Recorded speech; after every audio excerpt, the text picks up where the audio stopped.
Hello guys, അപ്പോൾ നിങ്ങളിതിപ്പോൾ കാണുന്നത് ഞങ്ങളുടെ കോട്ടയത്ത് ഞങ്ങളുടെ നാട്ടിൽ എന്നും വരുന്നൊരു തത്തമ്മേനെയാണ് കേട്ടോ. കൂട്ടെടുത്ത് വളർത്താതെ നമുക്ക് ഇവരെ നമ്മുടെ കൂട്ടുകാരാക്കാൻ കഴിയും കേട്ടോ. എങ്ങനെയാണെന്നറിയില്ല അച്ചായും തത്തമ്മയും കൂട്ടായത്.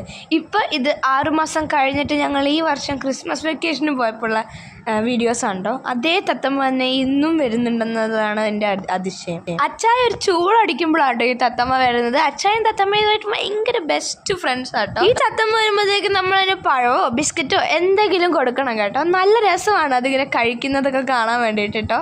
ഇത്തവണ വന്നപ്പോൾ അപ്പുക്കുട്ടനായിരുന്നു കേട്ടോ പഴവും ബിസ്ക്കറ്റും എല്ലാം കൊടുത്തോണ്ടിരുന്നത്. അങ്ങനെ അപ്പവും തത്തമ്മയും ഫ്രണ്ട്സായി. എനിക്കിതിൻ്റെ അടുത്ത് പോകാൻ പേടിയാണ്, അതുകൊണ്ടാണ് ഞാൻ ഒന്നും കൊടുക്കാൻ.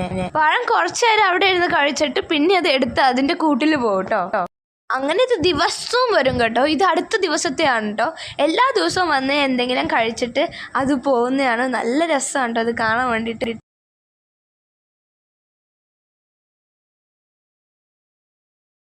ഇപ്പം അച്ചായിക്ക് അറിയാം ഇത് എല്ലാ ദിവസവും രാവിലെയും വൈകിട്ടും വരുമെന്ന്. അപ്പോൾ രാവിലത്തെ വൈകിട്ടത്തേക്കും ഫുഡ് അച്ചായി കരുതി വെക്കാറുണ്ട് കേട്ടോ.